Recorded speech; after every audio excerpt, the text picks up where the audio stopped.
Kamakailan lamang ay may bagong proyekto na namang inilunsad ang Estados Unidos sa Pilipinas, ang PAX Silica. Ano nga ba ito? Makatutulong ba ito sa ating pag-unlad o magsisilbi lang sa interes ng mga dayuhan? Halina't alamin sa likod ng ingay.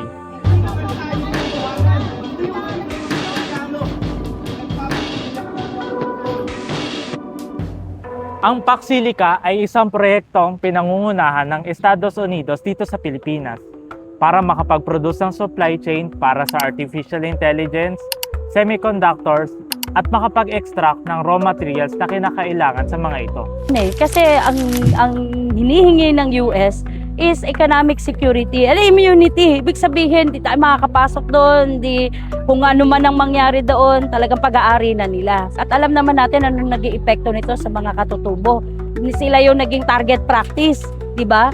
At sila rin yung mga nahirapan kasi they were displaced, no? Layunin nito maging independent sa China na siyang nangunguna ngayon pagdating sa technological development. Yung ating lokasyon ay malapit sa China, malapit sa Taiwan. Kumbaga, malapit doon sa kalaban ng Estados Unidos. Kaya napaka-importante na lubusang makontrol ng US itong ating bansa.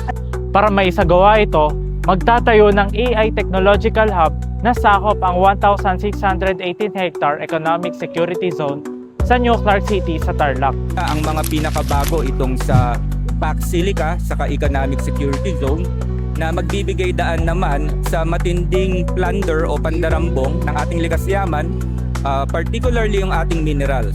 At gagamitin yan para sa manufacturing ng high-tech artificial intelligence para sa industriya ng US at kanilang mga alyado. Bukod sa Estados Unidos at Pilipinas, kasama rin dito ang kanilang mga kaalyadong bansa tulad ng Israel, Japan, Australia, South Korea, Singapore at United Kingdom. Habang non-signing members naman ang Canada at Taiwan. Di syempre, yung mga kalaban ng Estados Unidos at saka ng kanyang mga kakampi, Japan, yung mga European countries na kakampi ng US, yung mga kalaban ng mga ito, kasi itong mga ito magkakakampi, no? Yung US plus yung kanyang mga aliado. So therefore, yung mga kalaban nila ay magkakampi-kampi rin at yung ating bansa mismo ay nagiging kalaban din nila. Kaya, kumbaga, tayo ay nakakaladkad sa gera. Bagamat ang usaping teknolohiya at kaunlaran ay magandang pakinggan, dapat lang nating malaman kung makikinabang tayo rito o makakaapekto ito sa ating soberanya at nagsisilbi lang sa dayuhang interes. Even war technology can be produced in the Economic Security Zone.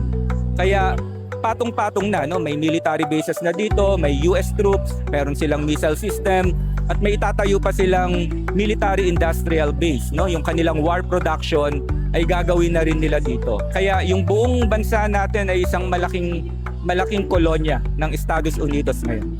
Mainam na mas kilatisin pa natin ang mga proyekto ng pamahalaan kung nakakabuti ba ito sa Pilipinas o hindi. At gumawa ng panawagan at konkretong aksyon ukol rito. Kaya ikaw, talasan ng pandinig at hanapin ng linaw sa likod ng ingay.